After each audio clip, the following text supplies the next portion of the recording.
Mesdames, Messieurs, chers collègues, cher Karl-Heinz, nous avons commencé la série des séminaires concernant le poète Giuseppe Ungaretti en partant de sa formation française. D'abord Alexandrie, puis Paris.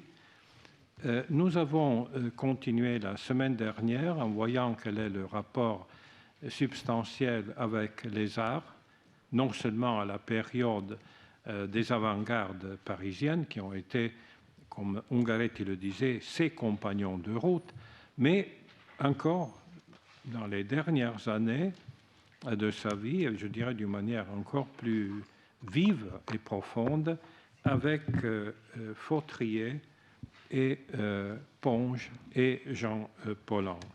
Et aujourd'hui, nous abordons, grâce à Patricia Oster-Stierle, un autre domaine si essentiel, non seulement pour Ungaretti, mais je dirais pour la culture européenne, c'est-à-dire ce passage constant et fondamental d'approfondissement par le biais de la poésie allemande. Et c'est un cas particulièrement important puisqu'Ungaretti n'avait jamais pratiqué en profondeur la langue allemande, mais il se trouve que quand il habitait Rome, il avait eu des rapports constants avec Ingeborg Bachmann, qui après avait traduit l'ensemble de la poésie d'Ungaretti en allemand, et puis le cas troublant et passionnant de Paul Celan, duquel Patricia va nous parler. Donc, c'est un moment essentiel qui me rappelle, dans les beaux temps du XXe siècle, les décades de Pontigny. Alors, c'est voilà, une petite miette qui revient des décades de Pontigny. Et Patricia Oster-Stierle est bien placée pour représenter ce moment, puisqu'elle a fait ses études de littérature comparée et littérature romane à Bonn, Toulouse et Harvard. Elle a maintenant une chaire de littérature romane à l'Université de Lazare et elle s'est engagée dans la coopération universitaire franco-allemande comme présidente de l'Université franco-allemande. Elle a fait sa thèse de doctorat sur une comparaison entre Marivaux et Lessing, Marivaux und das Ende der Tragödie en 1992 et sa thèse d'habilitation à Tübingen portant sur le voile comme image du texte chez Dante, Pétrarque, Le Tasse, Rousseau, Goethe, Nerval, Proust et Claude Simon, Der Schleier. Der Schleier im texte, dans l'image du voile dans le texte. Elle a traduit, ça nous lie encore plus profondément au séminaire d'Yves Bonnefoy sur la conscience de la poésie, L'improbable d'Yves Bonnefoy en allemand, et a accueilli, nous avons toujours un magnifique souvenir, ce groupe, je dirais ce petit cénacle de la conscience de soi de la poésie fondée par Bonnefoy à l'Université de Lazare autour d'un colloque extrêmement élégant sur le palimpseste poétique, effacement et superposition, publié donc en 2015. Et parmi ces études et ces publications récentes en 2018, la publication d'un colloque sur et avec Peter Handke, un grand écrivain. J'en avais parlé à propos de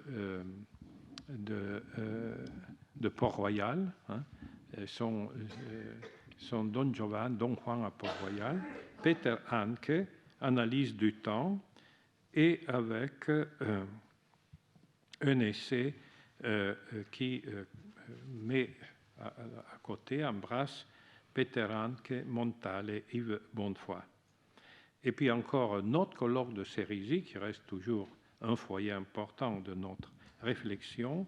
Europe en mouvement, la croisée des cultures, et avec titre italien, un colloque sur la poésie d'occasion, l'occasione fa il poeta. Voilà, donc c'est pour vous dire l'ampleur, je dirais, des intérêts, des recherches, des curiosités de ce chercheur qui a vraiment fait de l'Europe un lieu de reconnaissance commune, une partie partagée et surtout un foyer de poésie, comme nous le verrons ce matin dans son exposé qui va nous présenter Ungaretti, dans sa réception, et plus que cela, je dirais, dans sa vie nouvelle en langue allemande. De ma part, je dirais simplement que j'ai vu, en lisant les traductions de Ceylan de la Terre promise, comment Ceylan est entré dans la poétique d'Ungaretti, comment il a aussi bénéficié, en se demandant comment approcher ce lieu mythique pour lui, Jérusalem, comment il a bénéficié de cette terre promise, même si pour Ungaretti, la terre promise, c'était un nom. De la terre promise, rien d'autre, nous ne savons, rien d'autre que le nom. Donc, vous voyez, il y a vraiment une magnifique constellation. Dante aurait dit que nous regardons toujours à Orient, et c'est à cet Orient que Patricia nous accompagne. Voilà, je te donne donc la parole. Je vais m'asseoir pour voir ton exposé. Cher Carlo, merci beaucoup pour cette introduction. Je veux dédier ce cours à la mémoire de Jean Starobinski, décédé hier, et dont Carlo vient de me faire part. Je ne le savais pas. C'était un très très bon ami à nous deux et un monument de la critique. Et il nous manque à tous, je crois. Et c'est vraiment une très triste nouvelle qui nous est parvenue hier. Il me tient aussi à cœur de citer ici tout d'abord le grand poète Yves Bonnefoy, qui m'a accueilli dans un groupe de recherche autour de la poésie au Collège de France et qui avait félicité Carlo Ossola d'avoir magistralement conduit l'entreprise de l'édition définitive de l'œuvre multiple de Giuseppe Ungaretti. Je suis très heureuse d'être accueillie aujourd'hui par Carlo Ossola, qui faisait alors lui-même partie de ce groupe au petit cénacle, comme il dit, la conscience de soi de la poésie, et dont Jean Starobinski faisait également partie. C'est un grand honneur de pouvoir parler de la réception d'Ungaretti en Allemagne dans son séminaire aujourd'hui. Yves Bonnefoy et Giuseppe Ungaretti se sont rencontrés une seule fois, et Yves Bonnefoy fait part du bonheur de cette rencontre dans la présentation du nouveau Meridiano des poèmes d'Ungaretti. C'était à Londres en 1967. Se tenait là, pour une semaine, la rencontre dite Poetry International, qui réunissait cette année-là, à l'initiative de Ted Hughes, un ensemble particulièrement représentatif des grands poètes de cette époque, puisqu'on y rencontrait Pablo Neruda et Octavio Paz, John Berryman et Anne Saxon, Ingeborg Bachmann et d'autres encore, et Ungaretti. Et je me souviens d'un matin, nous étions quelques-uns à attendre celui-ci qui arrivait d'Italie, devant la porte d'un ascenseur, laquelle s'ouvrit et parut alors le vieux poète, appuyé sur une canne, mais aussi sur le bras d'Ellen Ginsberg, qui, depuis leur rencontre à Rome, je crois, s'était, avec la gentillesse habituelle, improvisé son bâton de vieillesse. Je regardais Ungaretti avec l'intérêt que l'on peut penser. Celui que je voyais devant moi n'était pas le grand esprit qui avait refondé la poésie italienne, mais aussi le poète bilingue qui avait laissé sa marque durable sur un des monuments décisifs de l'avant-garde française. Un Européen comme je souhaitais qu'il en fût. Dans ce moment de l'histoire où on prenait à espérer que notre continent malheureux tenait enfin de mettre en commun ses immenses ressources de pensée et de poésie. C'est très actuel ce qu'il dit. Yves Bonnefoy termine cette présentation par une réflexion sur la présence de la poésie. Ungaretti le prouve par sa présence, que la poésie n'est pas un texte d'abord, mais une subjectivité, une écoute. Que le poème est irremplaçable, mais comme l'exercice qui permet d'intensifier et de pérenniser ce rapport aux autres et au rien et au monde que l'humanité lui oppose. On ne saurait considérer comme un hasard que la poétesse allemande Ingeborg Bachmann ait également assisté à la rencontre Poetry International de Londres où Yves Bonnefoy a fait la connaissance du grand poète italien. C'est elle qui a donné une des voix allemandes les plus importantes à l'œuvre d'Ungaretti. Et elle est aussi à l'écoute du poète italien. Elle vit l'expérience de sa traduction justement comme un exercice qui lui permet d'intensifier le rapport avec l'autre poète, le rapport avec la langue audacieuse de l'autre, qui donne une nouvelle dimension à la poésie. On part d'un manque, écrit-elle dans son essai Fazzoletti, d'un désir et d'une distance. On traduit l'autre, l'étranger, mais la force même de la langue et la possibilité même de la transformer permettent à l'espèce poésie de se conserver au sens darwinien du terme.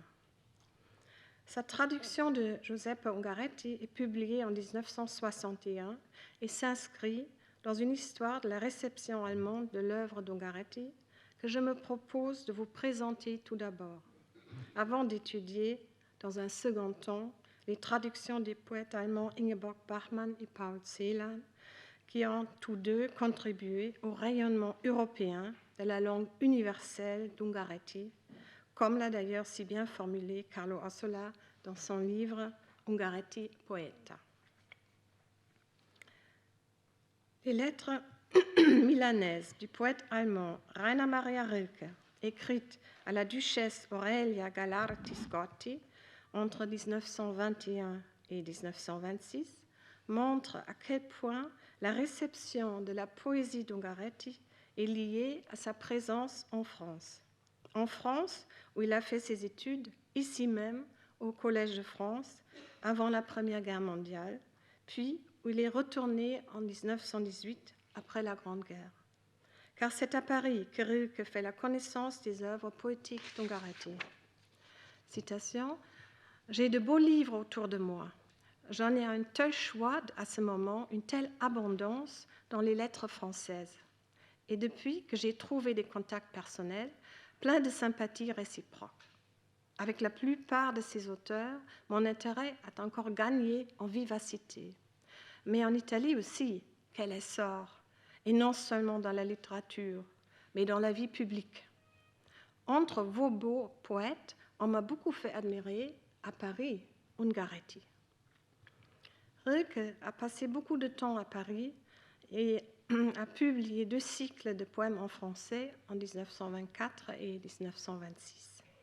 Il est parfaitement familier avec la littérature d'avant-garde de son temps. Il doit sa connaissance d'Ungaretti à ses séjours à Paris, mais ce n'est pas le cas de la plupart des Allemands. Car lorsqu'on regarde la réception allemande, on constate tout d'abord le phénomène d'une césure profonde qui n'existe pas dans la réception française de son œuvre.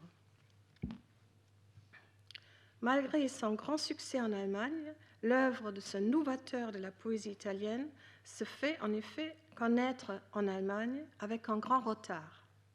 Les autres poètes italiens, considérés comme faisant partie de la Weltliteratur au sens de Goethe et qu'on traduisait en allemand étant Dante, Pétrarque, Michel-Ange, Manzoni et Leopardi. En littérature italienne moderne, la littérature moderne italienne ne commence à éveiller de véritables intérêts en Allemagne qu'à partir des années 50. Ungaretti fut mentionné en Allemagne pour la première fois en 1930 par le poète italien Lionello Fiumi dans un article sur le futurisme et l'avant-garde italienne publié dans le journal allemand Italien. L'éditeur de ce journal, Werner von Schulenburg, était un ami de Margherita Sarfatti, l'amante de Mussolini, qui l'introduisit à l'art moderne en Italie. Il était en effet persuadé que la culture italienne devait enrichir la culture allemande, et son journal, qui cherchait à promouvoir ce projet, était financé en partie par Mussolini. En Italie, les premiers poèmes imprimés d'Ungaretti étaient alors déjà parus en 1915 dans la Cerba, revue futuriste, et dans Critica Magistrale, périodique animé par Franco Cialantini. En 1934, le futuriste Ruggero Vasari compte Ungaretti parmi les fragmentaristes et documentaristes dans son anthologie du futurisme italien Junges Deutschland, Jeune Italie. Mais au temps de l'avènement du nazisme, les grands représentants de la poésie italienne en Allemagne sont des poètes fascistes, Benito Mussolini en premier lieu. Le journal Das Innere Reich, le Reich intérieur, voué exclusivement à la littérature et dans le titre, tout en faisant allusion à l'idée du Reich, certes non sans connotation politique à l'époque, évoque aussi l'empire de l'intériorité inquiète des poètes et écrivains. Ce journal va publier les premières traductions allemandes des poèmes d'Ungaretti par le poète allemand Hans Leifhelm.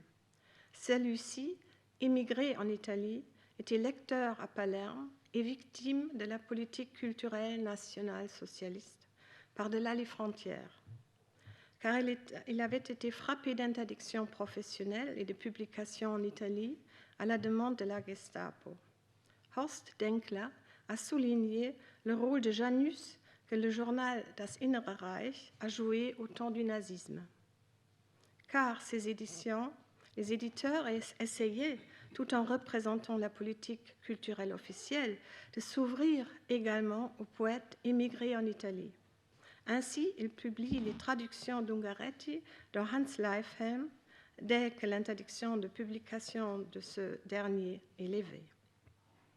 Et le choix du poème Italie, qui date de 1916, et de 3 autres tirés du recueil Sentiments du temps, publié en 1933, fait preuve de l'intention de présenter l'œuvre d'Ungaretti dans toute sa diversité au public allemand. Italie, du recueil Le port enseveli, considéré comme un manifeste dans lequel le poète se définit, est donc le premier poème à paraître en langue allemande. Le rythme et la métrique qui oscillent entre vers et prose ne s'adaptent pas au schéma traditionnel, ce qui devrait rendre la tâche de traducteur plus facile, eu égard à la brièveté aphoristique des phrases entrecoupées, elliptiques et sans ponctuation. Alors je vais essayer, parce que ça sera un peu difficile, je suppose, parce que vous parlez peut-être pas l'allemand ni l'italien. J'ai préparé un petit le texte avec 3 traductions. Donc je vous lis la traduction italienne d'abord, peut-être la traduction française après, et après la traduction allemande. Aussi pour vous faire observer quelles difficultés la traduction allemande doit affronter tout de même. Si Ungaretti a dit que le tourment du poète est toujours, en dernier lieu, un tourment d'ordre formel, c'est d'autant plus vrai du traducteur de ses poèmes. Alors, je commence. Vous avez le texte devant vous et vous avez le texte là, et je vais essayer de vous montrer toujours ce que je veux présenter dans la traduction même. Sono un poeta, un grido unanime, sono un grumo di sogni, sono un frutto di innumerevoli contrasti, di nesti, maturato in una sera. Ma il tuo popolo è portato dalla stessa terra che mi porta, Italia. E in questa uniforme di suo soldato mi riposo, come fosse la culla di mio padre. Italie, c'est la traduction de Philippe Jacotet, qui est évidemment merveilleuse et dont vous avez travaillé sans doute avec Carlo beaucoup. Je suis un poète, un unanime cri. Je suis un grumeau de songe, Je suis un fruit d'innombrables greffes contraires, mûries dans une serre. Mais ton peuple est porté par cette même terre qui me porte, Italie. Et dans cet uniforme de tes soldats, je me repose, comme s'il était le berceau de mon père. Ein Dichter bin ich, ein Knäuel aus allen, ein Knäuel bin ich von Träumen. Ich bin eine Frucht aus ungezählter Gegensätze, Pfropfen, gereift in einem Treibhaus. Aber dein Volk wird getragen von der gleichen Erde, die mich trägt, Italien. Und dein Soldat ruh ich in dieser Uniform, als wär's die Wiege meines Vaters. Carlo Ossola a souligné que le poème ne s'achève pas par l'évocation des greffes contraires, mais par cette clausule qui pourrait surprendre au regard d'un tel début. Ce fruit a maturato in una serra, mûri dans une serre. Ainsi, loin d'achever son autoportrait par un paradoxe, Ungaretti le scelle par une indication qui le situe au carrefour et au comble de la conscience comme de l'identité européenne. Fin de citation. Il se peut très bien que le traducteur émigré en Italie se soit identifié au cri unanime du poète et qu'il ait partagé la douleur et la conscience européenne face au national-socialisme qui régnait en Allemagne. Contrairement au traducteur français, le traducteur allemand semble hésiter devant la modernité d'Ungaretti. Il invente une ponctuation qui rend le texte moins audacieux. En même temps, il déplace le mot poète et le met au début du poème. Il semble chercher ainsi à souligner le caractère manifeste du texte. Dans la même intention, il joue avec le verbe sono, je suis, bin ich, en le plaçant au milieu du troisième vers et en provoquant ainsi un arrêt rythmique sur la proclamation du moi poétique au milieu de la phrase. Bien que les traducteurs puissent reproduire bin ich, vous le voyez, der Dichter bin ich, je suis sono 1, et après il reprend au troisième vers bin ich, et au troisième encore, au deuxième strophe encore ich bin. Donc il renforce beaucoup. Il s'avère impossible de sauver les échos sonores à l'intérieur du texte, comme l'allitération entre grido, grumo, et la rime interne entre sono, grido, grumo, frutto, maturato, tuo, popolo, portato, soldato, riposo, mio, et entre poeta, serra, una serra, dalla terra, porta, Italia, questa, culla. La particularité des poèmes d'Ungaretti, selon laquelle la sonorité semble sortir phonétiquement d'un mot qui le précède, pose apparemment quelques problèmes aux traductions françaises et allemandes. La deuxième partie du poème, qui commence avec un « mais », change de ton. Ungaretti s'adresse ici directement à sa patrie, à l'Italie, et s'inscrit ici dans une longue tradition italienne qui commence avec l'invocation d'Italie dans la Commedia di Dante, le grand poème Italia Mia de Pétrarque et la canzone all'Italia di Giacomo Leopardi. Cette partie a sans doute plu davantage aux lecteurs nationaux socialistes du journal Das Innere Reich en 1930, car elle proclame l'engagement d'un soldat pour sa patrie qui porte l'uniforme comme il est porté par sa terre natale. L'image du berceau du père correspond également très bien à la notion allemande Vaterland qui renvoie à la patrie. Bien que le poème ait été écrit en 1916 pendant la guerre et donc sous l'uniforme, l'horizon d'attente de sa lecture en Allemagne est telle que l'importance donnée alors notamment à la notion de la terre, de la stessa terra, Erde, a pu paraître répondre à l'idéologie régnante proclamant que l'identité allemande passait par le sang qui s'enracinaient dans la terre. On ne saurait considérer comme un hasard qu'en 1939, Egon Vieta ait traduit le seul poème d'Ungaretti qui a été interprété comme un hommage au fascisme pour le journal Italien que j'ai déjà présenté. Epigrafe per un caduto dalla rivoluzione, épigraphe pour un soldat tombé pour la Révolution. Le choix de ce poème montre bien quel message culturel voulaient transmettre les journaux qui affichaient leur caractère italophile. Après la Deuxième Guerre mondiale, une véritable césure a lieu, heureusement. L'Allemagne s'ouvre avec enthousiasme à la littérature étrangère et Ungaretti trouve sa place parmi les grands poèmes d'avant-garde. Si en 1936, le disciple de Croce, Francesco Flora, avait encore utilisé la notion d'hermétisme d'une manière péjorative pour caractériser l'œuvre de Ungaretti en Italie, cette expression sera révalorisée en Allemagne dans les années 50 pour mettre en valeur la spécificité de sa poétique. Hugo Friedrich, élève de Karl Jaspers et de Ernst Robert Curtius, un des grands spécialistes allemands de la littérature romane, a le grand mérite d'avoir caractérisé les traits distinctifs de la poésie moderne en Europe dans son grand livre « Structure de la poésie moderne », publié en 1956.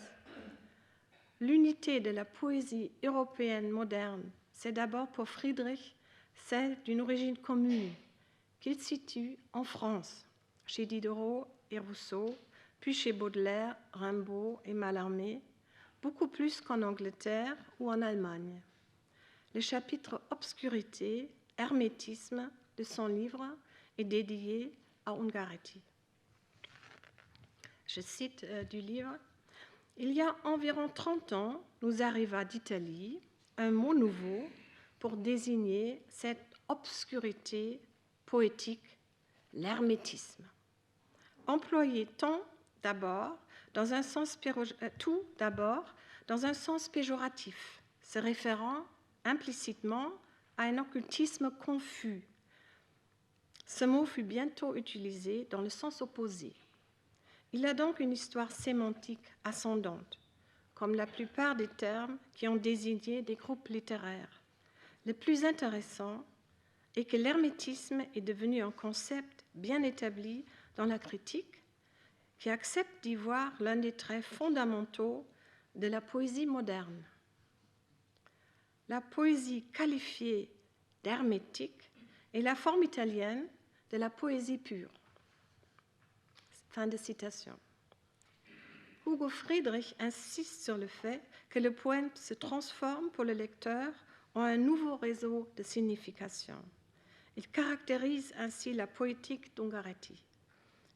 Le mot est un fragment tremblant entre un monde fugitivement effleuré, rendu plus énigmatique, et le silence qui se referme sur lui. Ce caractère fragmentaire est la marque de tous les poèmes d'Ungaretti. Cela est particulièrement net dans les poèmes courts dont il est devenu maître. Il ne faut pas les lire en s'attachant au contenu objectif, qui est souvent d'une déconcertante futilité ou bien totalement insondable. Le lecteur doit percevoir les mots comme des formules poétiques sonores, ce qu'aucune traduction ne pourra jamais rendre. On l'a bien vu tout à l'heure. Laissant derrière elle des échos envoûtants. Hugo Friedrich montre la nature de l'obscurité poétique d'Ungaretti à l'exemple d'un poème de rythme libre, l'Isola, île, du recueil Sentiments du temps, qu'il traduit lui-même. Il insiste sur la poétique de l'indétermination d'Ungaretti, qui provoque, à son avis, le sentiment d'une indécision qui serait encore accrue par la juxtaposition sans liaison entre les énoncés. Bien que Friedrich constate qu'Ungaretti ait trouvé ses inspirations les plus importantes chez Mallarmé, Apollinaire, Valéry, Saint-Jean-de-Perse et Góngora, il l'enferme avec Montale et Quasimodo dans l'idée d'une école hermétique italienne dont ils seraient à la fois les membres fondateurs et les représentants les plus éminents. Mais c'est grâce aux traductions des grands poètes allemands que la poésie d'Ungaretti sera enfin libérée des étiquettes et connue en Allemagne dans toute son envergure à partir des années 60. Hans Magnus Enzensberger, que vous connaissez peut-être, un auteur qui reçoit à seulement 33 ans le prix Büchner et qui a marqué la vie littéraire et intellectuelle de la République fédérale d'Allemagne jusqu'à nos jours, compte Ungaretti parmi les auteurs les plus importants de l'avant-garde européenne. Ainsi, il traduit un de ses poèmes pour son anthologie poétique avec le titre provocateur Das Museum der modernen Poesie, le musée de la poésie moderne, publié en 1960. Je vous montre aussi la couverture, je trouve très bien parce qu'on voit bien aussi l'audace de ce titre, parce qu'on voit ici les vieilles sculptures et en même temps il faut s'imaginer la littérature toute moderne, la poésie moderne dans un musée. C'est cette idée, une merveilleuse idée en 1960. Pour lui, ce musée est plutôt un atelier de rencontres avec des auteurs modernes qui ont, entre 1910 et 1945, le mérite, selon lui, d'avoir inventé une langue universelle de la poésie moderne et d'avoir placé la notion de Weltliteratur dans une lumière nouvelle. Enzensberger choisit de traduire un poème à caractère autobiographique du recueil Il dolore, la douleur, publié en 1947, qui exprime à la fois la douleur personnelle d'Ungaretti après la perte de son fils de 9 ans et de son frère, et la douleur collective provoquée par les expériences de la guerre. Enzensberger le place dans le chapitre Gräber, tombe, qui regroupe des poèmes sur la mort. Voilà. Vous l'avez, c'est votre exemplier. Non gridate più, cessate di uccidere i morti. Non gridiate più, non gridate, se li volete ancora udire, se sperate di non perire. Hanno l'impercettibile sussurro, non fanno più rumore del crescere dell'erba lieta dove non passa l'uomo. Cette fois-ci, je vous lis la traduction d'Armand Robin. Ne criez plus, cessez d'assassiner les morts. Ne criez plus, soyez sans cri. Si vous voulez les ouïr encore, si rester vie est votre envie. Ils ont à eux l'imperceptible murmure, ne font pas rumeur plus haute que la croissance de l'herbe en liesse où ne passe nul homme. Hört auf zu schreien, hört auf, die Toten zu töten. Hört auf zu schreien, schreit nicht, wenn ihr sie noch einmal vernehmen wollt, wenn ihr hofft, nicht unterzugehen. Ihr Gemurmel ist kaum Gemurmel, geringer als des wachsenden Grases. Ist ihr Geräusch, das ist froh, wo kein Mensch geht.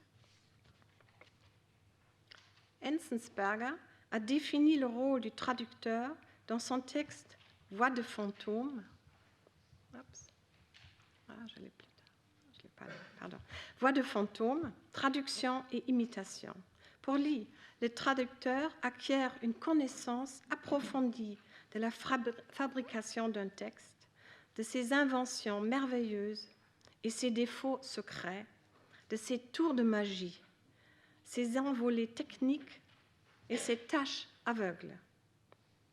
Il a donné sa définition de la traduction poétique dans la préface de l'anthologie Was nicht selber Poesie ist, kann nicht Übersetzung von Poésie sein. Ce qui n'est pas de la poésie ne peut pas être traduction de poésie. Il s'est donc approché du poème, avec l'intention de le transformer en poésie de langue allemande. Enzensberger maintient la structure très simple du poème. Il accentue davantage encore qu'Ungaretti l'intensité du cri évoqué dans le poème par une répétition très rapprochée du verbe crier. Non gridate più, non gridate en italien devient hört auf zu schreien, schreit nicht. Donc le schrei est doublé d'une certaine manière dans la version allemande. Mais il ne peut pas conserver l'important écho entre les verbes cesser, crier et espérer. En italien, cessate, gridate et sperate dans la première strophe du texte italien, ainsi que la rime entre udire, ouïr et périr, mourir, qui prépare la légèreté jubilatoire du dernier vers, l'herbe en liesse, erba lieta. Et passa les échos sonores entre anno et fanno et entre erba lieta et passa disparaissent également dans le texte allemand. L'allemand connaît, comme l'italien et le français, l'expression sentir crescere l'erba, entendre l'herbe pousser, das Gras wachsen hören, dont l'image évoque l'idée d'une ouïe extrêmement fine.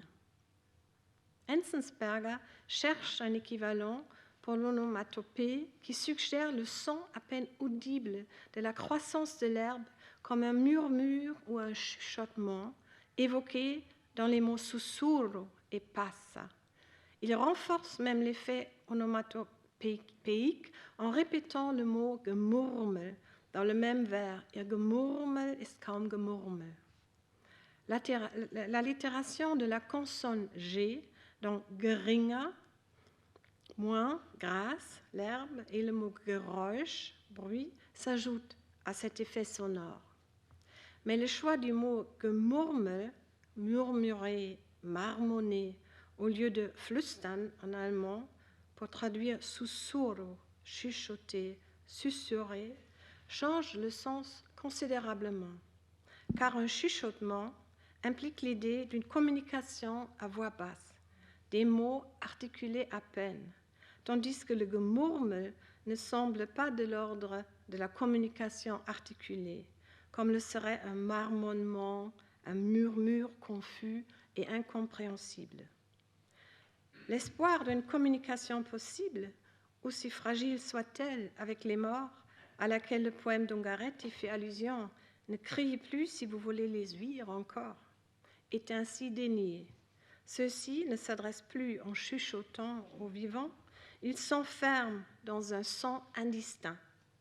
La fin du poème subit également une transformation importante dans le texte du traducteur poète allemand qui cherche à approfondir l'expression de deuil et de désespoir. Car en échangeant les vers 6 et 7, Enzensberger déplace le mot lieta, joyeux, dans l'avant-dernier vers. Le dernier vers, qui semble donner de l'espoir dans le texte d'Ungaretti, puisque le mot lieta évoque l'image d'une légèreté souriante, se transforme en une évocation de finalité mortelle, wo kein Mensch geht, où ne passe aucun homme.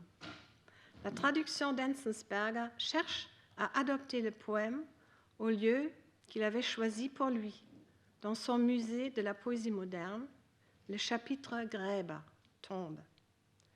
C'est une interprétation d'Ungaretti qui correspond à sa propre vision pessimiste du monde, où l'espoir, si faible soit-il, ne trouve pas de place.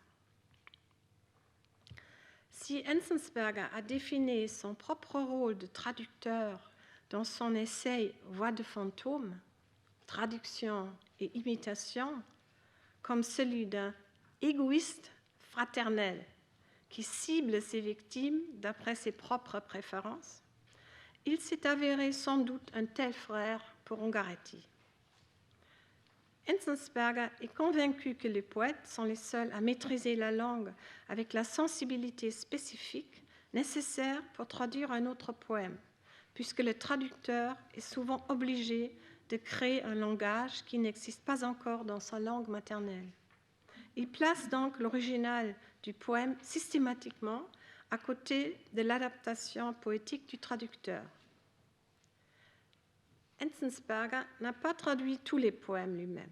Parmi les 65 traducteurs qui ont participé à son grand projet du musée de la poésie moderne, il a regroupé, comme il affirme d'une manière programmatique lui-même dans la préface, tous les poètes de grand talent de son temps.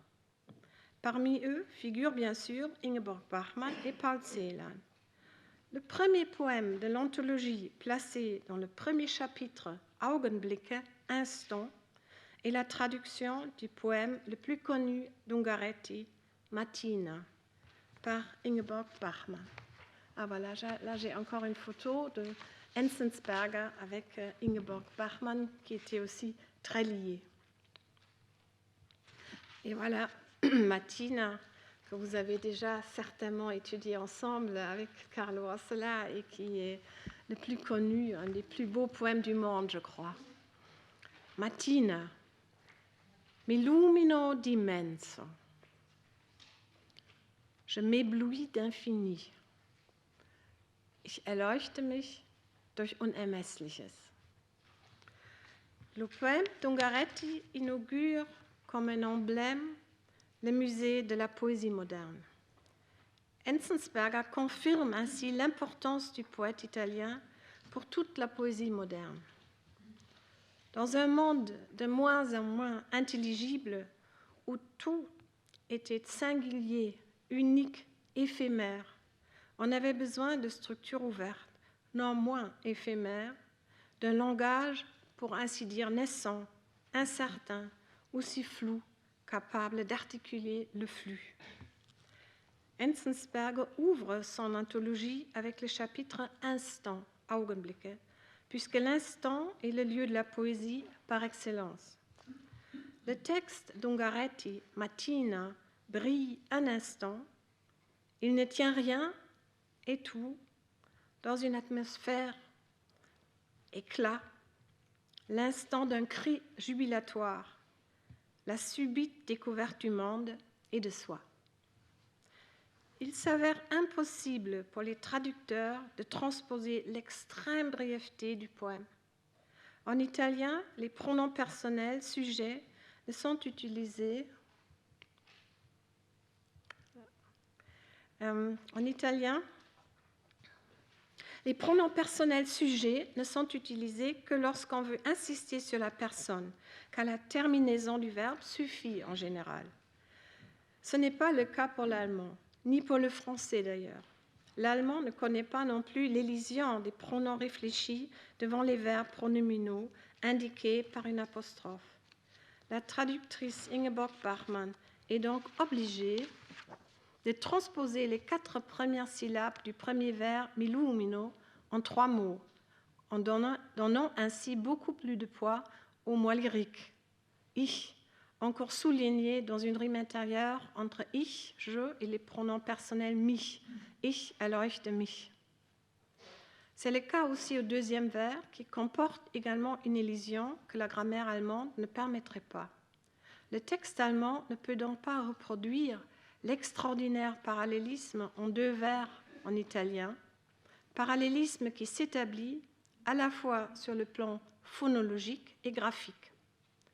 Il s'agit d'une véritable constellation dans l'espace de la page blanche, comparable au poème graphique d'Apollinaire, car illumino et immenso ne correspondent pas seulement par le son de la voyelle claire I au début du mot et de la voyelle sonore O à la fin. On retrouve également un dédoublement des consonnes L et M après la voyelle I. Les 2 voyelles claires, vibrantes, qui sonnent et se rejoignent à la fin des deux vers s'entr'ouvrent, l'infini d'un espace radieux et sonore, écrit Gaëtan Piquant, qui souligne aussi la montée due à l'accentuation qu'il est impossible de rendre en français.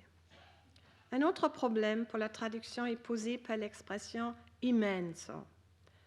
Jacotet traduit infini, mais cette expression existe en italien et Ungaretti ne s'en est pas servi. Peut-être pour éviter la proximité du grand poème Infinito de Leopardi que chaque Italien connaît. Le champ de connotation est bien différent entre immense et infini. Infini renvoie à une image sans limite dans le temps et l'espace. Infinitus en latin. Alors que la notion immense renvoie plutôt à l'idée de quelque chose qu'on ne peut mesurer. Le poème d'Ingeborg Bachmann répond aux difficultés de la traduction par une poésie de son propre droit. Elle renforce la présence du moi lyrique, comme nous l'avons déjà vu, et elle trouve, grâce au mot composé typique pour la langue allemande, dont le mot à 5 syllabes Unermesslichkeit oder Unermessliches, une expression qui reproduit d'une certaine manière l'idée d'une expérience de l'immensité au niveau du langage, ce qui correspond sur un autre niveau poétique parfaitement à la notion immense. Le verbe s'illuminer pose moins de problèmes en allemand. Il est aussi surprenant que dans le texte italien, qu'en général, le moi subit une illumination comme une vision soudaine ou une illumination divine, dont la connotation est implicite.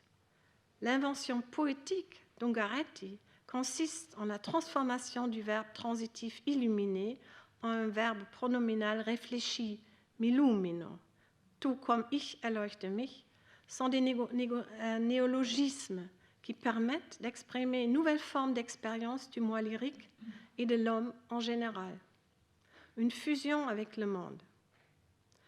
On voit bien ici à quel point une traduction peut enrichir la langue du traducteur qui doit chercher des équivalents dans un langage nouveau dans sa propre langue. C'est exactement la raison pour laquelle Ingeborg Bachmann a choisi de traduire les poèmes d'Ungaretti, au demeurant le seul poète qu'elle ait traduit. Grâce à Ungaretti, elle espérait retrouver une quintessence d'impression qu'elle croyait découvrir en lui, comme beaucoup d'autres poètes allemands, un primitivisme lyrique reconquis et presque de nouvelles origines. C'est Ingeborg Bachmann qui, avant Celan, a introduit l'œuvre d'Ungaretti en Allemagne. Ingeborg Bachmann est une poétesse, novelliste et romancière autrichienne, née en 1926 à Klagenfurt et morte en 1973 à Rome.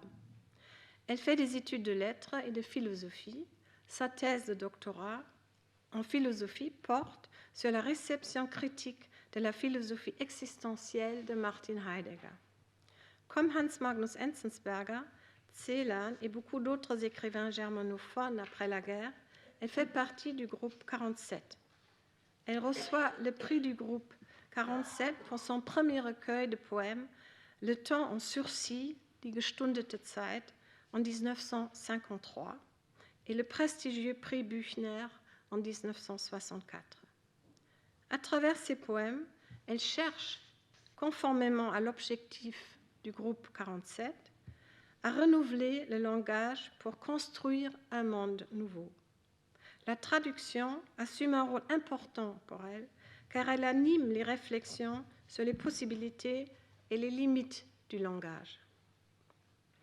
Pour Ingeborg Bachmann, Ungaretti était un des auteurs clés de la poésie moderne italienne, une voix sans laquelle la nouvelle littérature italienne, et pas seulement italienne, ne serait même pas concevable.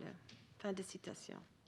Il semble répondre à sa propre recherche incessante de la parole authentique, à son effort souvent désespéré du vrai aux limites de l'indicible, comme l'explique Enza Damiano, une spécialiste de ces traductions.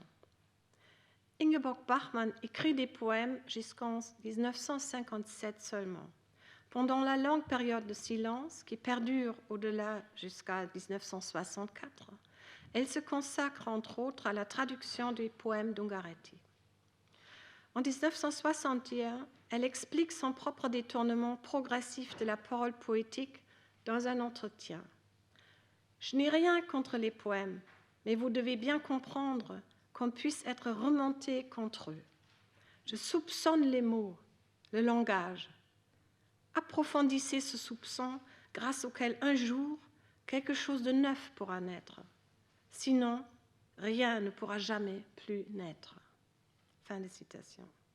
Je cite ici la traduction d'un article d'Enza Damiano par Martin Rueff, édité par la revue Poésie en 2010, où se trouve également une autre citation d'Ingeborg Bachmann, fort intéressante, tirée du texte resté inachevé simultane. Citation, « La traduction est le premier devoir, même s'il n'est pas inscrit dans la Déclaration des droits de l'homme. » C'est pas mal, n'est-ce pas? Comme Yves Bonnefoy, Ingeborg Bachmann découvre dans la traduction le formidable surcroît des possibilités, où le langage peut se renouveler, s'enrichir et s'intensifier dans le rapport à l'autre poète. C'est pour cette raison qu'elle traduit d'abord surtout des poèmes d'Allegria.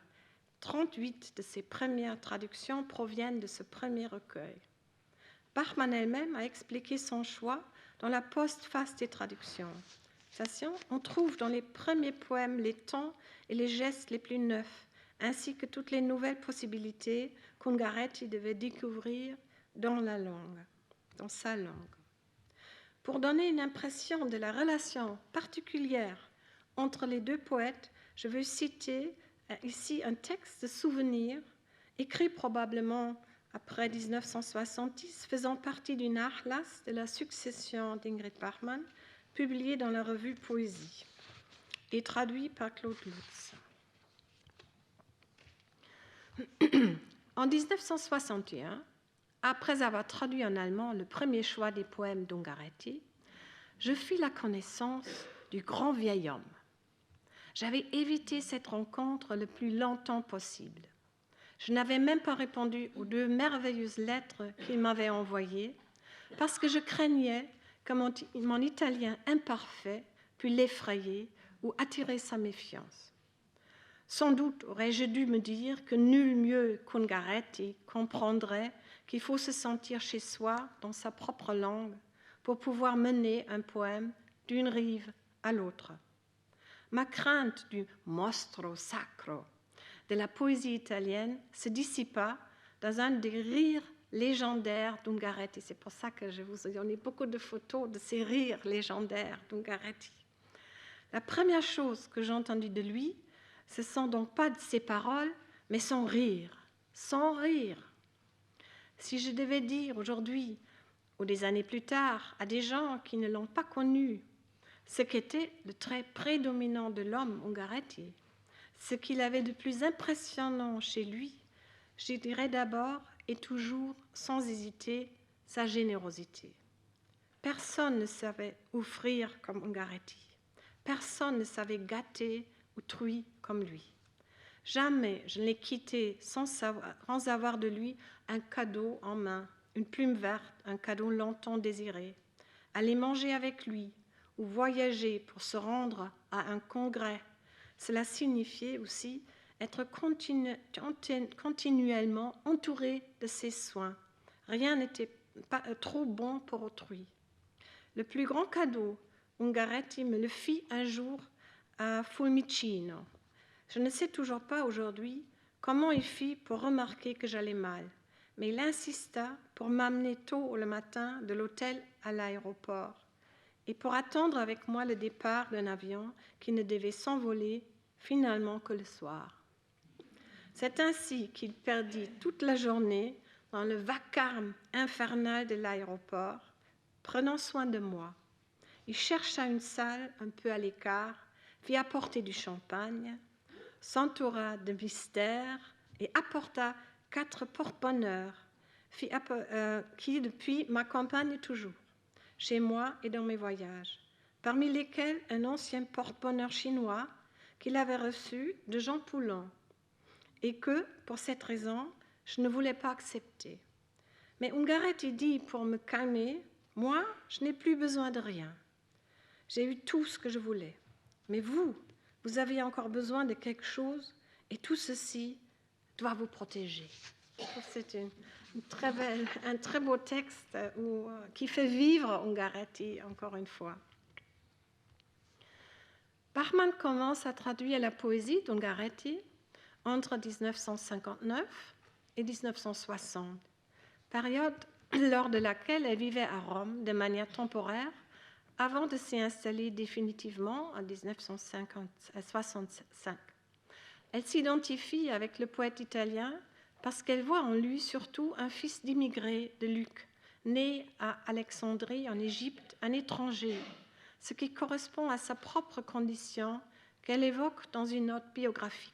Citation, « J'ai passé ma jeunesse à Carinthie, dans le sud, à la frontière, dans une vallée qui porte 2 noms, un nom allemand et un nom slovène, et la maison dans laquelle mes ancêtres avaient vécu pendant des générations, des Autrichiens et des Slovènes, porte aujourd'hui encore un nom à la résonance étrangère. »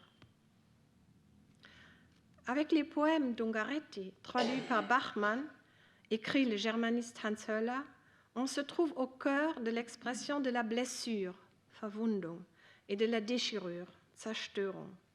Et Enza Damiano affirme que blessure et destruction deviennent les mots-clés qui permettent de rapprocher 2 destinées malgré l'écart des générations, parce qu'elles ont dû affronter l'expérience traumatisante du rapport à l'histoire. Le moi des 2 poètes, bouleversés par les barbaries du siècle, se retrouve précaire et fragile. Dans son poème « Exil » qui date de 1957, Ingeborg Bachmann rend compte de sa propre condition d'exilé. J'aimerais bien vous présenter son texte pour vous donner une idée de son œuvre, qui est très proche aussi d'Ungaretti. Je vais peut-être vous le lire d'abord dans la traduction de Françoise Rétif. « Je suis un mort ambulant, porté présent nulle part, inconnu au royaume des préfets. On surnombre dans les villes dorées et les campagnes verdissantes, relégué depuis longtemps et doté de rien, que devant 2 temps de sang, moi qui parmi les hommes ne peux vivre, moi avec la langue allemande, cette nuée autour de moi, que je tiens pour maison, parcours toutes les langues. Oh, comme elle s'obscurcit, les notes de pluie, les sombres, rares, celles qui tombent. En haut, en des zones plus claires, elle porte ensuite la mort. Ah, je l'avais aussi ici. Ein Toter bin ich, der wandelt, gemeldet nirgends mehr, unbekannt im Reich des Präfekten, überzählig in den goldenen Städten und im grünenden Land, abgetan lange schon und mit nichts bedacht, nur mit Wind, mit Zeit und mit Klang, der ich unter Menschen nicht leben kann. Ich mit der deutschen Sprache, dieser Wolke um mich, die ich halte als Haus, treibe durch alle Sprachen. Oh, wie sie sich verfinstert, die dunklen, die Regentöne, nur die wenigen fallen. In hellere Zonen trägt dann sie den Toten hinauf. C'était pour vous faire connaître Ingeborg Bachmann et je propose d'étudier à présent sa traduction du poème In Memoriam d'Ungaretti qui traite justement de la question de l'exil et qui me semble d'une actualité étonnante. C'est un poème rétrospectif aux fortes résonances autobiographiques. L'ami d'Ungaretti, Mahomet Chahab, qui venait comme lui d'Alexandrie et avec lequel il avait partagé une chambre à Paris, s'y était suicidé en 1913. Ungaretti écrit en 1916, pendant la guerre, un poème en son souvenir. Même in memoria, si chiamava Mahomet Chahab, discendente di miridi nomadi, suicida, perché non aveva più patria. Amò la Francia e mutò nome. Fu Marcel, ma non era francese. Non sapeva più vivere. Nella tenda dei suoi, dove si ascolta la cantilena del Corano, gustando un caffè. E non sapeva sciogliere il canto del suo abbandono. L'ho accompagnato insieme alla padrona dell'albergo, dove abitavamo a Parigi, dal numero 5 dalla rue des Carmes a Passito Vicolo in discesa. Riposa nel Camposanto di Ivry, sobborgo che pare sempre in una giornata di una decomposta fiera. E forse io solo so ancora che visse. Donc, dans la très belle traduction de Jacotet, In Memoriam. Son nom était Mohamed Chehab. Descendait des émirs nomades, s'est suicidé parce qu'avait plus de patrie. Aimait la France, changea de nom. Il fut Marseille, mais pas français, savait plus vivre sous la Tantétien, où l'on écoute la cantilène du Coran, en buvant du café. Il ne savait pas délivrer la chanson de son abandon. Je l'ai suivi avec la patronne de l'hôtel où nous vivons, à Paris, au numéro 5 de la rue des Carmes, une ruelle en pente, les murs fanés. Il repose au cimetière de Rivry, un faubourg qui semble éternellement dans une journée où s'en va la foire. Et peut-être suis-je le seul à savoir encore qu'il a vécu. Donc, encore en allemand, la traduction de Bachmann, In Memoriam. Hieß Mohamed Chehab, Abkömmling von Emiren von Nomaden. Beging Selbstmord, weil kein Land mehr hatte. Liebte Frankreich und änderte seinen Namen, wurde Marcel, war aber nicht Franzose und konnte nicht mehr leben, in Zeiten der Seinen, wo man dem Singsang des Korans lauscht, einen Kaffee nippend, und wusste nicht anzustimmen den Gesang seiner Verlassenheit. Ich habe ihm das Geleit gegeben, zusammen mit der Besitzerin des Hotels, in dem wir wohnten, in Paris, Nummer 5, Rue des Carmes, schäbiges, steiles Gässchen. Er ruht auf dem Friedhof von Ivry, Vorstadt, die immer erscheint wie am Tag eines aufgelösten Jahrmarkts. Und ich allein weiß vielleicht noch, dass er lebte. Ingeborg Bachmann adapte le nom de l'Abbé Ungaretti à l'orthographie allemande, ainsi que Jacotet dans la traduction française. Mais le plus grand changement concerne la traduction de patria, patrie, qui porte la majuscule dans le poème italien. La traduction française maintient la majuscule initiale qui fait ressortir le mot et met l'accent sur l'idée de patrie qui est au cœur du poème. Ungaretti isole le mot patrie dans une unité rythmique au 7e vers. Dans la traduction d'Ingeborg Bachmann, le mot patria a presque disparu. Elle évite le mot Vaterland qui faisait encore trop écho au nationalisme du Troisième Reich et dont les jeunes intellectuels allemands récusaient l'emploi avec la plus grande véhémence. Elle traduit patrie par Land, qui évoque surtout l'image de la campagne et d'un environnement rural et paisible. En même temps, elle ne donne pas la même position exposée au mot patrie qui est intégré dans le vers 6, weil kein Land mehr hatte. Alors que Jacotet cherche à répondre à la syntaxe entrecoupée du texte italien qui semble représenter le flux de conscience de l'identité déchirée de Mohamed Chehab. C'est très beau, je trouve, comment il réussit à descendre ou s'est suicidé parce qu'il n'y avait plus de patrie. C'est vraiment il essaie vraiment de trouver un équivalent dans la langue française pour cette syntaxe entrecoupée d'Ungaretti.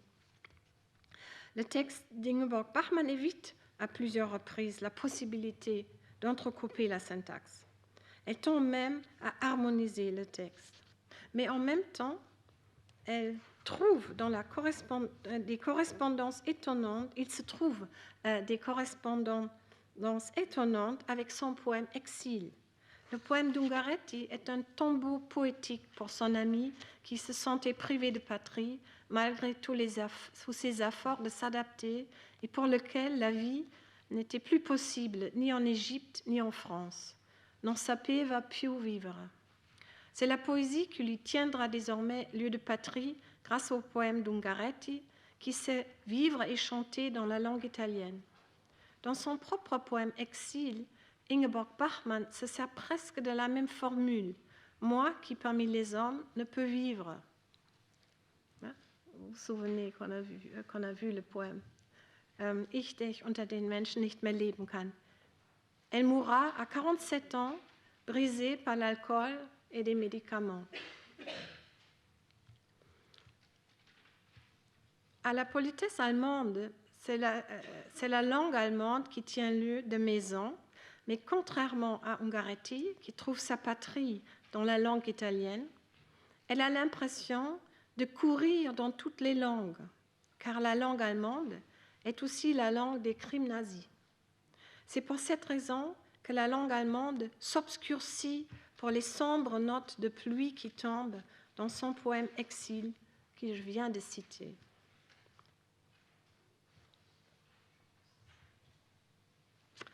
Sa longue histoire d'amour compliquée avec le poète Paul Celan, qui est accessible depuis peu grâce à la publication de leur correspondance, Le temps du cœur, traduit par Bertrand Badiou, est centrée autour de la douloureuse question de la langue allemande, qui est à la fois celle du crime nazi et celle à travers laquelle tous deux cherchent, par un acte de réflexion, à rompre et dépasser la logique meurtrière.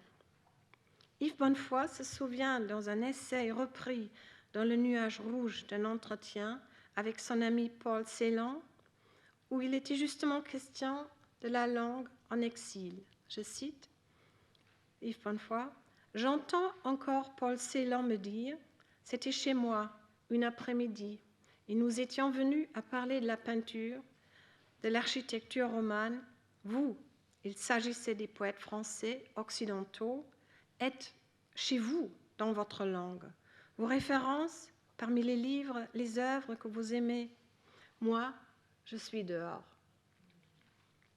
Paul Celan est né d'une famille juive de langue allemande à Tchernowitz, en Bukovine. Ses parents sont morts dans un camp allemand. C'est sans doute un des plus grands poètes de langue allemande de l'après-guerre, à cause de son œuvre absolument novatrice, qui contredit la parole d'Adorno, selon laquelle il ne peut plus y avoir de poésie après Auschwitz. Il publie ses premiers poèmes en 1940. Son poème le plus connu est la Todesfuge, la fugue de la mort, qu'il a écrit en mai 1945 à Bucarest, 3 mois après la libération du camp d'Auschwitz. Le deuxième livre, Mohn und Gedächtnis, Pavot et Mémoire, de 1952, le fait connaître dans le monde entier. Son grand talent linguistique lui permet de déployer une activité multiforme de traducteur. Il traduira en allemand Shakespeare et Pessoa, Baudelaire et Rimbaud, Char et Ungaretti, Mandelstam et Tsvateava.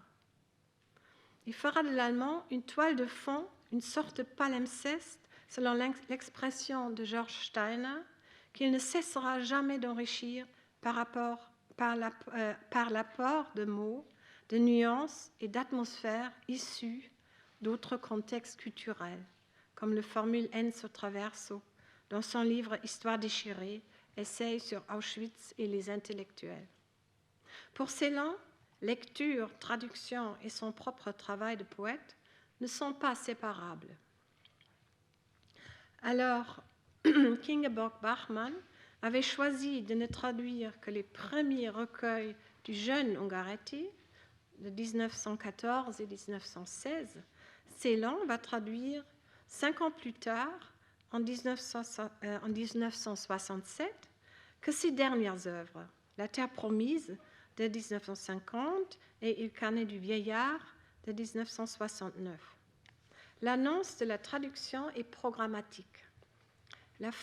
Je cite, « La fragilité des choses, l'existence menacée et, à sa limite, l'immense, d'où surgit l'être dans un éclair éphémère pour y retomber à nouveau.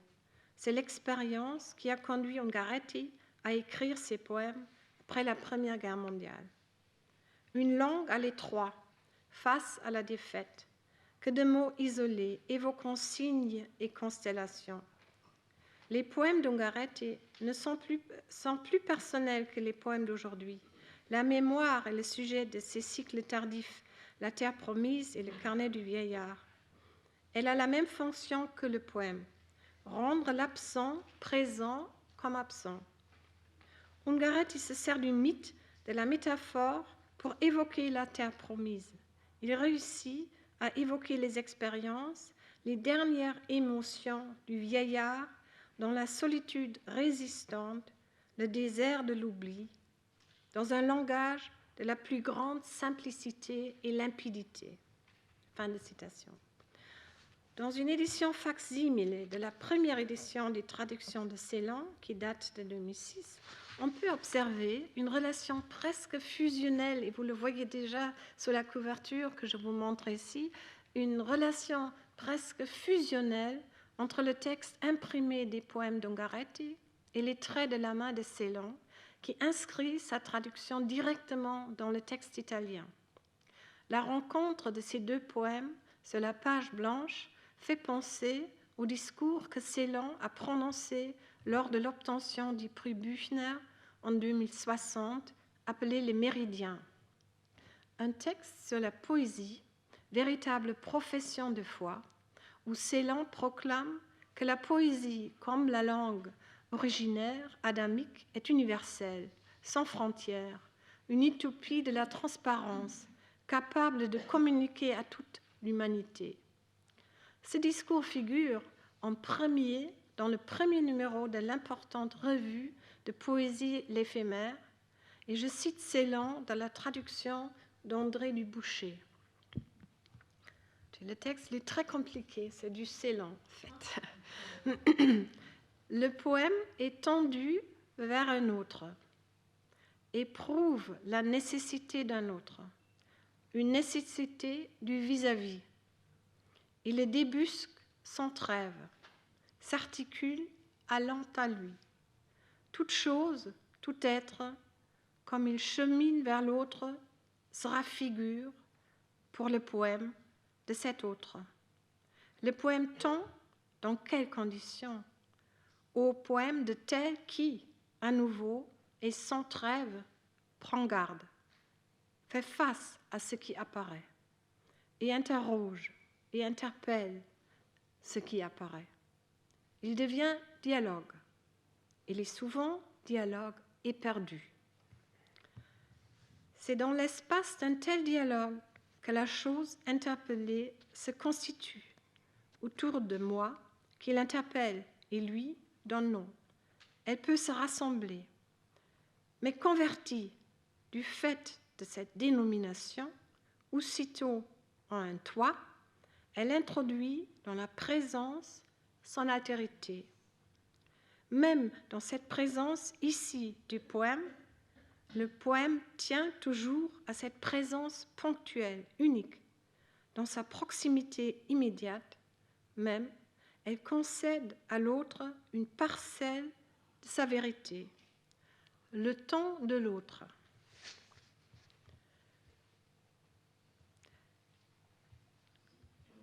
Le facsimile des traductions d'Ungaretti est une véritable illustration des poèmes tendus vers un autre qu'ils interrogent et interpellent, et leur vis-à-vis, le traducteur poète qui se lance dans ce dialogue éperdu.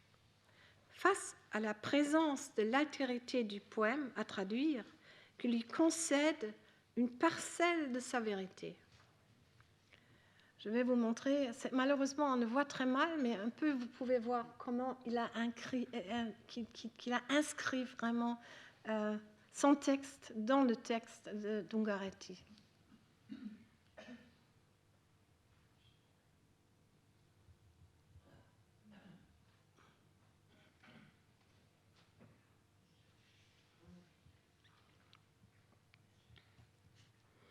Le titre du volume Angefügt nahtlos ans Heute, Agglutinati all'oggi, serré dans le bras d'aujourd'hui, reprend le début d'un poème dont je propose d'étudier la traduction par Celan.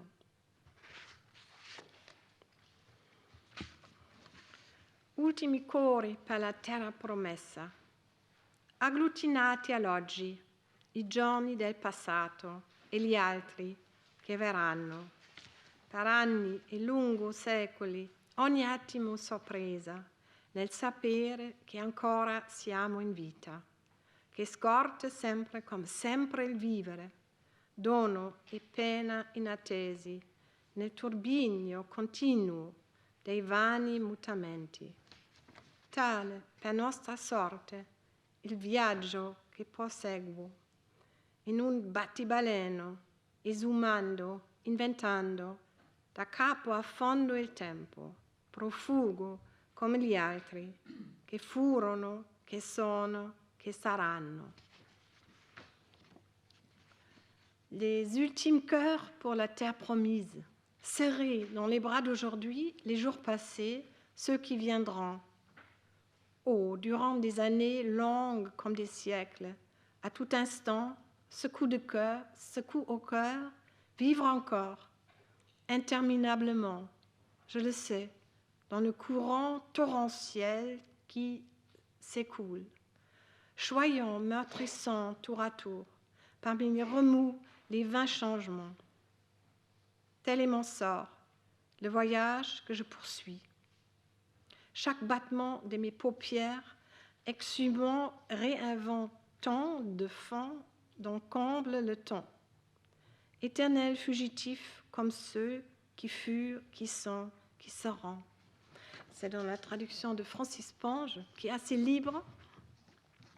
Et puis la traduction de Celan, Letzte Chöre für das verheißene Land. Angefügt, nahtlos ans Heute. Die Tage gestern, die Tage morgen. Jahre, Jahrhunderte hin, jede Nu. Das noch am Leben sein als Überraschung, das immer und immer dahin des Lebens, Geschenke so unverhofft wie Pein, im unaufhörlichen Wirbel, all des vergeblichen Wechsels. So durch unser Geschick, meine Reise und Weiterreise, im Handumdrehen, gab ich die Zeit aus, erfind sie, vom Grund bis zum Scheitel, ein Flüchtling, den anderen gleich, die waren, die sind, die sein werden. La traduction montre bien à quel point Celan prend des libertés tout en restant fidèle à son interlocuteur. Le poème à traduire. On assiste à un véritable dialogue entre le poème italien et le poème allemand qui défend son altérité. Les langues elles-mêmes entrent, pour ainsi dire, en discussion.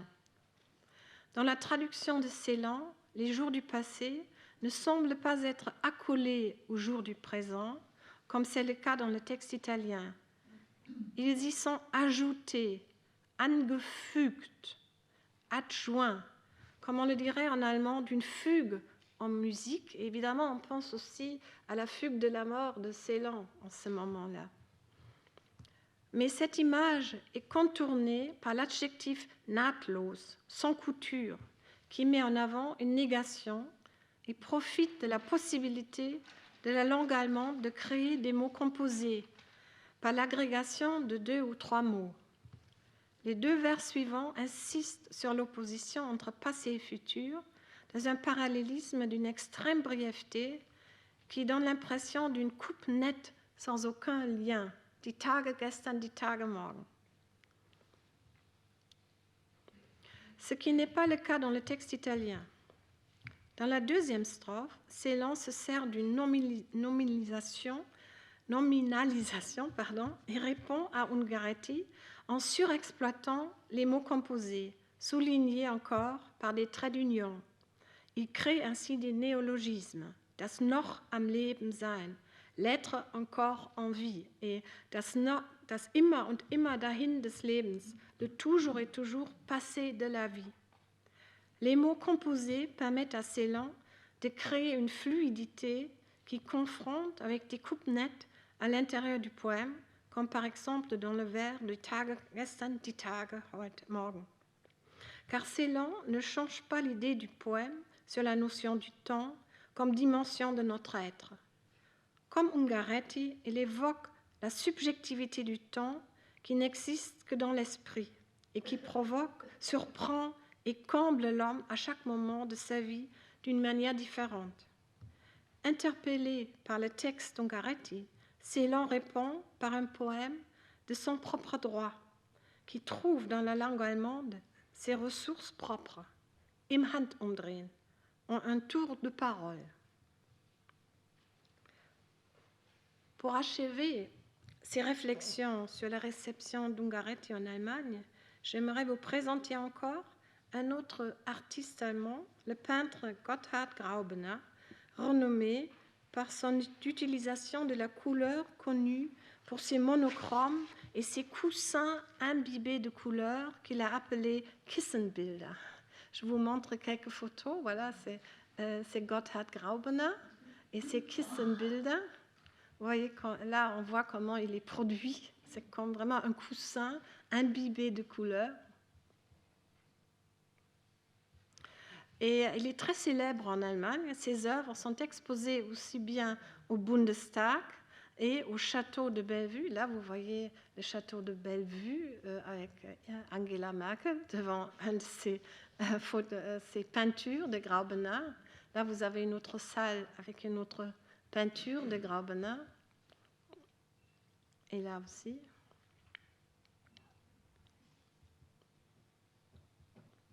Graubener a dédié son Zickerbuch, c'est très difficile à traduire, un livre qui scinde, on pourrait peut-être dire, un livre qui a absorbé plusieurs couches de peinture à Ungaretti. Et le texte de son poème Tappeto, tapis, se trouve dans la traduction d'Ingeborg Bachmann sur la couverture de son Zickerbuch. Et vous avez le texte, là vous voyez le Zickerbuch, où on voit que plusieurs couleurs se sont imprégnées dans le livre, couchées les unes sur les autres. Tappeto.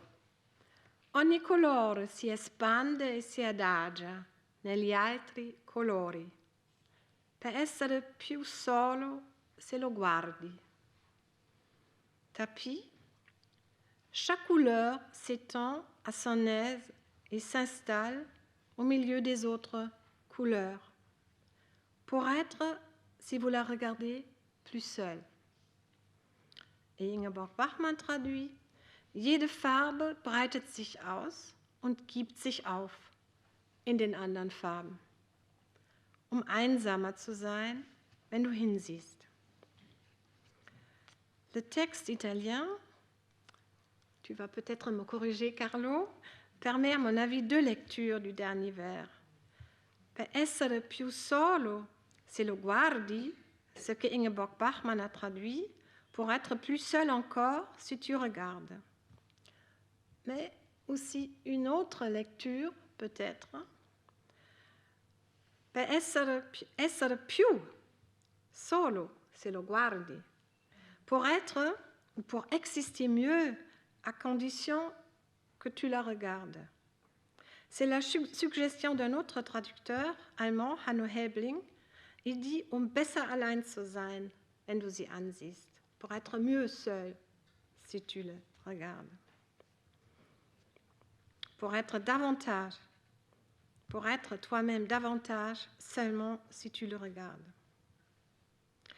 Ce dialogue où chaque couleur s'étend dans les autres couleurs sans pour autant disparaître me semble aussi une très belle image pour la traduction de la poésie et la réception allemande des poèmes de ce grand poète italien, Giacomo Ungaretti. Je vous remercie.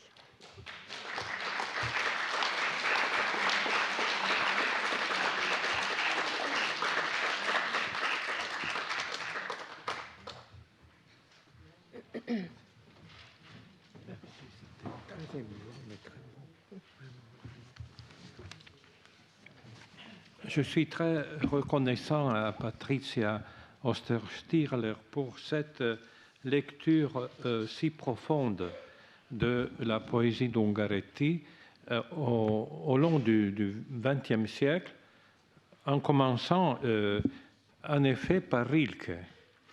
Et là, tu as apporté une contribution fondamentale de cette correspondance. J'avais remarqué, mais je dirais d'une manière un peu de l'extérieur, qu'il y avait des éléments communs entre Ungaretti et Rilke, surtout dans les sonnets à Orphée. Et j'avais pensé, comme Rilke était dans ma mémoire le vrai monument et Ungaretti un peu le suiveur, que l'influence allait d'un côté à l'autre, c'est-à-dire de Rilke à Ungaretti, alors que la lettre que tu as présentée semble nous présenter une lecture réciproque, n'est-ce pas, des deux poètes. Et puis j'ignorais complètement, et je crois qu'en partie les auditeurs également ignoraient, cette présence, si tu veux, minime mais importante d'Ungaretti dans cette revue Das Innere Reich qui publie Ungaretti déjà assez tôt en Allemagne, n'est-ce pas? Et en pensant aussi à Ungaretti dans le Sentimento del Tempo, c'est vraiment quelque chose d'intériorisation qu'il fait souvent dans les poèmes des années 30. Et le titre de la revue, c'est vrai, ça pourrait faire allusion au contexte politique, mais c'est également un élément profond, comme tu l'as mis en lumière, qui prépare l'autre. Et puis surtout, parce qu'il faut le rappeler ici, c'est l'un des grands auteurs qui ont vraiment changé notre perspective sur la poésie moderne, Hugo Friedrich.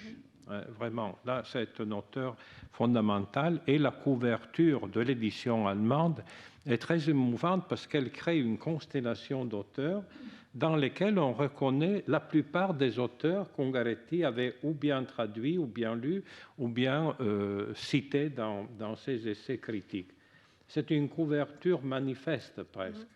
Hein, la couverture allemande, j'ai noté tous les auteurs, ils sont tous là. Il y a Mallarmé, Saint-Jean-Perse, Eliot, Baudelaire, Éluard et Montale à un moment, Góngora.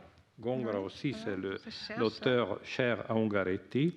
Et puis, bien sûr, il avait ajouté Gottfried Benn, Trakl, enfin une tradition allemande très ouverte du reste à la tradition européenne. Donc cette lecture est vraiment structurante. Friedrich a été un auteur qui a été traduit en français, en italien, a été l'auteur phare pour la génération des années 60. Et alors j'ignorais la traduction de Hans Magnus Enzensberger. Je l'ignorais, je suis ravi parce que Enzensberger a été certainement l'un de ceux qui étaient plus engagés. Et donc, je suis touché du fait que Enzensberger a pu traduire lui-même un poème du reste magnifique d'Ungaretti en prenant sur soi, d'une certaine manière, cet héritage. Vraiment, c'était surprenant pour moi. Je suis très, très reconnaissant pour cette trouvaille, pour cette découverte, en tout cas pour moi, qui nous restitue encore plus ce poète vraiment au grand moment de la poésie européenne. Et puis, bien sûr, les deux grands phares, les deux grandes colonnes, Bachmann et Celan, la longue citation que tu as faite de la journée de Ingeborg Bachmann à Fiumicino avec Ungaretti est vraiment très touchante. On peut presque le deviner. Et ce que tu as dit, enfin, en citant Ingeborg Bachmann, c'est-à-dire le sourire d'Ungaretti qui est toujours présent, c'est une espèce vraiment de... C'est pas du tout un masque, c'est un caractère qui le révèle constamment. Un sourire qui est devenu dans la vieillesse une espèce de sourire plein de rides, mais les rides sont souriantes à leur tour. C'est quelque chose de vraiment très, très touchant et très bon, et surtout parce qu'il a été écrit par Ingeborg Bachmann. Et aussi le fait que dans la couverture allemande, ce qui n'apparaît plus dans les 2 volumes des traductions de Celan, parce qu'il n'y a qu'une couverture bleue, si mes souvenirs sont bons, c'est le fait que la couverture prend comme vers de base agglutinati alloggi. Et tu as bien montré comment Celan a pu traduire ce agglutinati, c'est-à-dire quelque chose qui est collé, mais en même temps qui n'a pas été entièrement assimilé, qui se prolonge tout en étant une espèce de forme unique. C'est extraordinaire.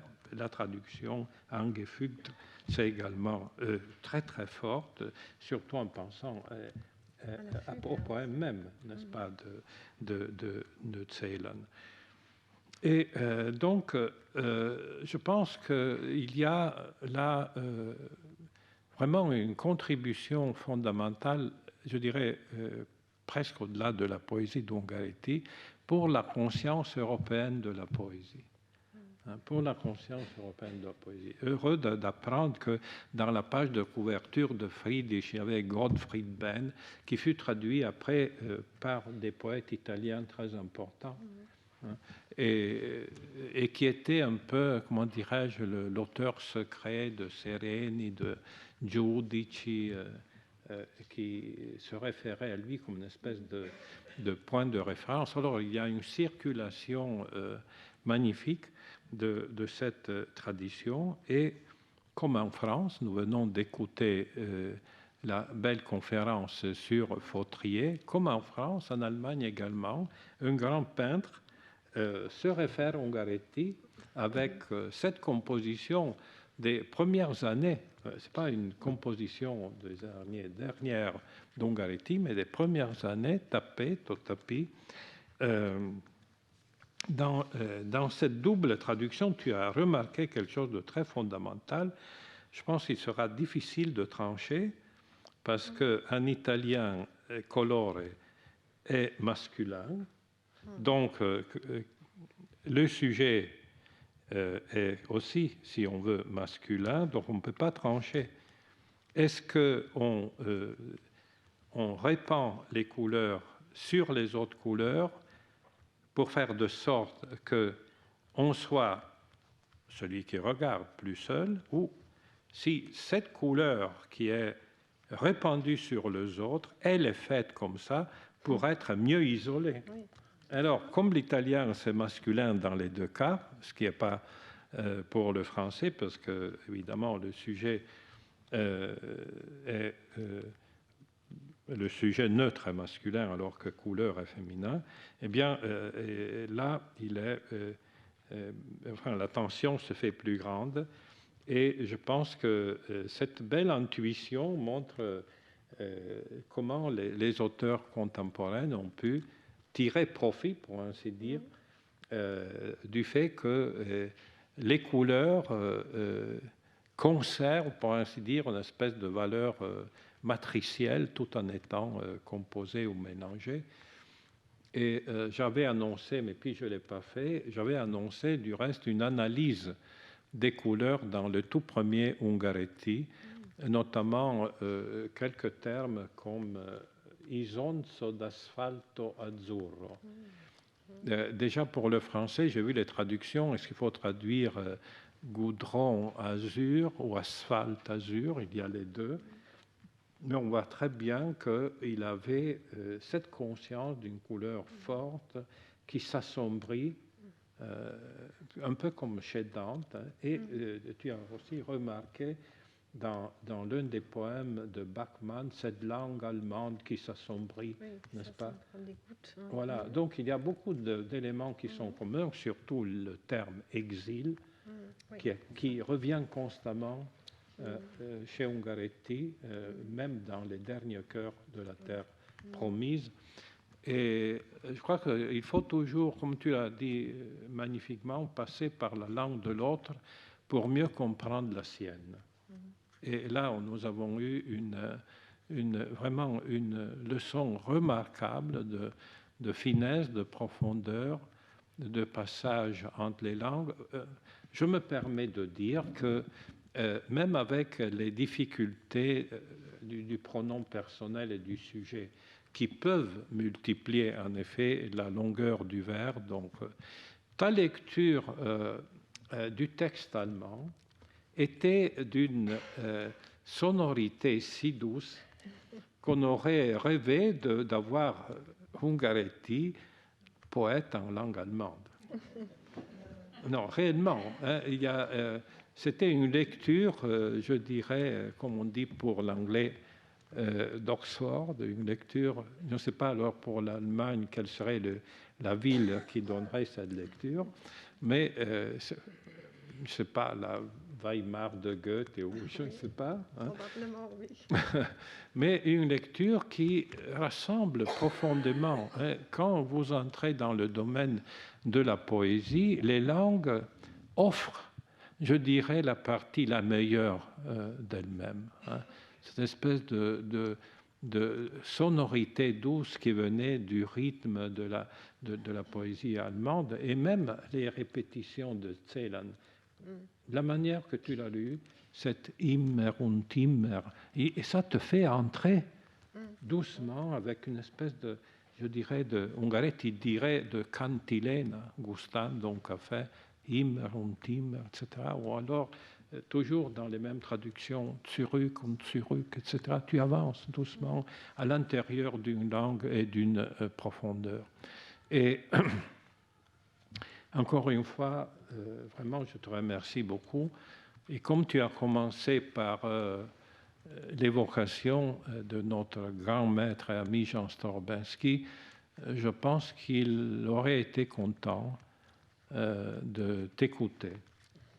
Lui qui a vraiment parcouru les littératures européennes et notamment les profondes liaisons entre la littérature allemande et la littérature française et la littérature italienne, avec cette grande finesse. Je me rappelle quand il dirigeait les rencontres internationales de Genève. Il a dirigé, c'est peut-être la seule chose qu'un homme si discret comme il était a voulu diriger.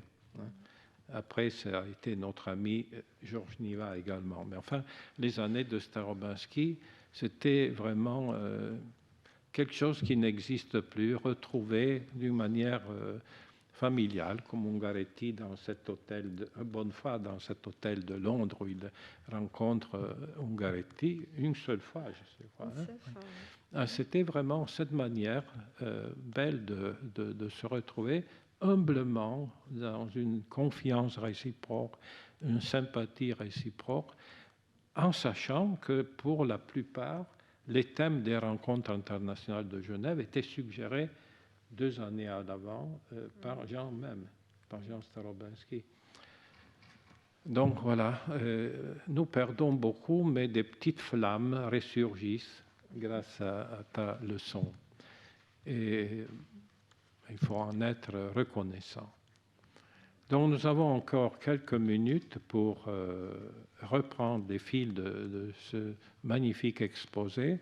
Il y a dans la salle du reste ceux qui ont parlé ou qui vont parler de notre poète. Et donc, si vous avez des questions, des curiosités, je me permets juste de signaler que l'un des amis de cette petite communauté a fait don à l'assistance, pas à moi, à l'assistance, hier, de cette édition complète en italien de l'Orlando Furioso, Roland Furier de Ludovico Ariosto, avec, je dirais, la générosité précise de le laisser à la disposition de ceux qui ont pu lire. La traduction qui a apparu il y a 10 ans à peu près, avec une traduction d'Yves Bonnefoy, du reste. Mais là, vous aurez donc l'édition. Moi, je ne vais pas faire de choix, mais si quelqu'un dans cette salle souhaite en profiter, voilà, le volume est là. Bon, cela dit, voilà, s'il y a des questions, je pense que Patricia sera heureuse de vous répondre. J'allais peut-être encore ajouter qu'il y a beaucoup aussi de jeunes qui s'intéressent beaucoup aux traductions de Giacometti en Allemagne. Il y a 2 thèses en 2000 dans la même édition, maison d'édition même, sur les traductions d'Ungaretti. Oui, donc on voit vraiment qu'il y a un grand intérêt en Allemagne pour les traductions d'Ungaretti en allemand. Oui, surtout que maintenant, est-ce qu'il n'y a pas eu une édition facsimilée de... Oui, voilà. Ah voilà, il y a une édition facsimilée, oui. C'est celle dont je parlais tout à l'heure, c'est celle de Ceylan. Oui, voilà, c'est celle-là. Oui. Ouais. Elle est très très belle. Je l'ai ici, si vous voulez la voir tout à l'heure. Elle est vraiment magnifique, je trouve. Voilà, c'est superbe. Alors, montrons-la, parce que comme il y a la caméra, on peut après la revoir dans le site du collège. Ah oui. Voilà, donc c'est une bonne manière pour pallier à la difficulté de lecture. Oui. Et c'est un texte très émouvant parce que la fidélité, vous voyez, la fidélité à la page est telle. Montre-le, oui. Papier, voilà, oui, montre-la. Qu'on voit comment le texte de Celan s'agglutina, lui aussi, au texte d'Ungaretti. Ouais.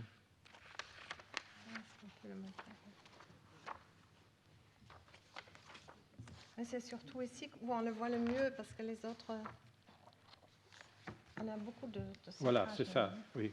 Voilà, vous voyez, cette fidélité, hein, c'est comme si comme au Moyen-Âge, on écrivait aux marges comme une longue glose à la poésie d'origine. Je trouve ça d'une très grande beauté. Et du reste, je voulais souligner, éloge à la tradition allemande, que d'emblée, tu l'as souligné, vous le trouvez également dans l'exemplaire, d'emblée, le texte en allemand, enfin la traduction allemande d'Ungaretti paraît tout de suite en bilingue. Il n'y a pas de vraie traduction s'il n'y a pas de bilingue. Alors que la magnifique traduction de Jacques-Côté paraît en français seulement et en plus en éliminant les poèmes écrits en français par Ungaretti, alors que ça aurait été le plus simple de publier tous les poèmes écrits en français par Ungaretti, au moins les poèmes de 1919. Donc, j'ai proposé en effet à l'éditeur principal d'Ungaretti, c'est-à-dire Gallimard, de faire un quarto qui puisse maintenant témoigner de ce bilinguisme d'Ungaretti même. Et là, c'est peut-être l'une des raisons profondes de cette plus grande présence, me semble-t-il, d'Ungaretti en Allemagne. Tu as montré ses travaux récents, parce que dès qu'un texte est connu en bilingue, vous êtes tout de suite au cœur, je dirais, d'une pensée, comme tu l'as montré dans cette déclaration magnifique de Celan dans son Méridien. On est à côté de l'autre, une partie de l'autre, pour l'autre, avec l'autre, etc. Enfin, tout ce qu'il dit si magnifiquement. Et donc, la traduction est un devoir, d'accord, mais surtout le bilingue, toujours un bilingue, même quand on ne comprend pas la langue de l'autre. Il est important que ça existe. Hein. Je pense que Ungaretti a été tout de suite bien servi par cette édition bilingue. Voilà, donc y a-t-il d'autres... Ah non, je voulais te demander, c'est vraiment une curiosité, comment ce peintre que tu as présenté à la fin a pu connaître l'œuvre d'Ungaretti? C'est par le biais de la traduction de Bachmann ou... Oui, voilà. Ah, voilà. C'est par le biais de la traduction de Bachmann, et il a aussi pris justement Bachmann, la traduction de Bachmann qu'il a mis sur son livre. Ah bon, Donc, bon, oui, bon, oui, oui. il a pris cette traduction, il est sur ce Zikabour. On se trouve, je ne l'ai pas trouvé malheureusement de représentation avec le titre d'Ungaretti, mais il est apparemment dessus. Et c'est dans la traduction de Bachmann. Oui. Voilà, donc vous voyez que Ungaretti, par le biais de ce grand peintre, est présent au Parlement, est présent à la résidence du président de la République. Oui. C'est une manière secrète d'être vraiment au cœur. Alors, je suis ravi du reste d'apprendre que dans ces palais si officiels du pouvoir, il y a place pour les arts. C'est beau, hein, oui, je trouve. Voilà, oui, c'est une très belle photo. Et là aussi, surtout, quand on voit cette grande salle avec les deux photos, et on voit l'importance de la couleur. Enfin, on comprend très bien pourquoi elle a choisi. Mais est-ce que je peux être là, entrer un peu plus dans les détails? Peut-être tu ne le sais pas, et en tout cas, moi, je ne le sais pas. Qu'est-ce qui a commandé, parce que là, toujours, qu'est-ce qui a commandé pour ces palais une œuvre, je dirais, si présente, hein, Ça, j'avoue que ça doit être probablement le ministère de la Culture qui voilà, cherche donc, à non, je pensais éventuellement culture, au président même. Ou, non, ça doit de être toute le façon, ministère de la Culture. C'est encore le président Gauck à ce moment qui est devant, mais je suppose que c'était déjà bien avant. Ça, j'avoue que le côté politique de l'histoire, je ne la connais pas. Mais je crois que c'était important pour moi de montrer que Ungaretti est vraiment très présent aussi dans l'art. Et moi, j'avais trouvé quelque chose que je vais vous épargner d'écouter, mais quand même, il y a aussi un jeune compositeur, André Verme, qui a écrit une pièce pour illustrer Veglia, le poème Veglia d'Ungaretti. Et c'est de la musique très, très moderne, et je me suis dit que je ne vais pas vous faire souffrir. Mais évidemment, Veglia, c'est un poème aussi qui fait souffrir, parce que c'est une douleur qui est exprimée dans le poème. Mais je voulais juste l'indiquer. Oui. Mais magnifique. Alors, y a-t-il d'autres questions?